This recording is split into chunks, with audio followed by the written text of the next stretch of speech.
Anong trabaho mo nung bago ka pumasok ng cycling? Sidecar kaya. Sidecar, anong klaseng sidecar yan? Yung may pinasakay sa hero ba? Yung pinapadyakan mo. Oo. So bakit mo naisip lumipat bilang isang cycling? Ba't mo iniwan yung pagiging sidecar boys o namamasada?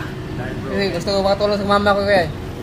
Kasi mama ko siya lang yung nagtrabaho sa amin eh.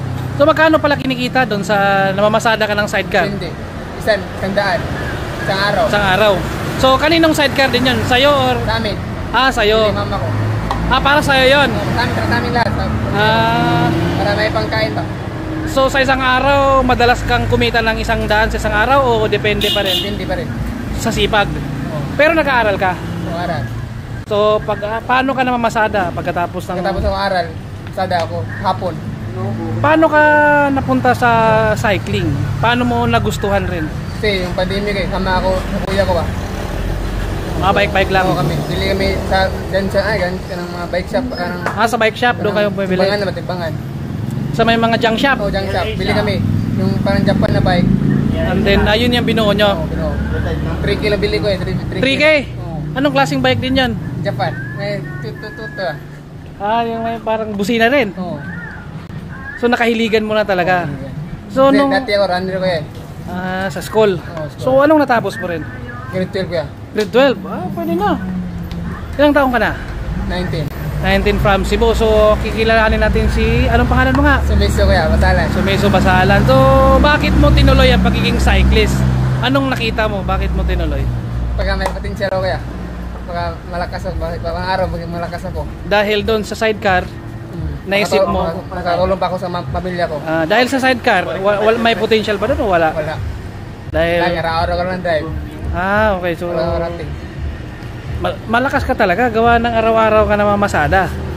So ngayon, bakit mo naisipan talagang ituloy kahit mahirap yung pagbibisikleta, bilad ka ng araw-araw? Para makatulong ako sa pamilya ko sa mama ko. So meron ka bang mga pinapanood dati na mga... Meron. Sino pinapanood mo dati? Si Biker Dod si Biker Dod. So doon ka nun... Doon ako inspired na mag-bike. Mag-bike. Oo. So paano ka nag-ensayo dati? Buti araw-araw, 100. Yun. Anong suot mo? Naka-clits ka na? Hindi pa rin? Hindi pa. Hindi pa. Sapatos. Tapos nakita ko dun sa amin mga kuan, binigyan ako. Sama ako sa kanila. Clits? Oo, clits. Yung luma lang, binigyan sa akin. Nung unang sampa mo ng may clits, hindi ka naman natumba? Tumba. Matik, tumba. Kasama bike. So sa pagpunta mo sa Maynila, ano kaya makakasunod na potential mo dito? Hindi ko pa alam kuya. Pero pagsipagan ko kuya. Basta tatry mo talagang pasukin mundo ng pro cyclist. Okay. Dahil may pangarap ka talaga. So ilang kayo magkakapatid? 5 kuya. 5. Ilang kayong lalaki? 4 ya, isang babae. Pangilan ka rin sa inyong magkakapatid? Pang-4 ya. Saan sa inyo sa Cebu? Naga kuya, Naga. Naga. So hindi ka ba malungkot na nahiwalay ka sa magulang mo? Minsan nalungkot. Pero tiis ko lang kuya. So anong masasabi mo ngayon na nandito ka na sa Team Excellent Noodles? Salamat ako kuya. Na dito ako, Sir Alex. Sir Alex.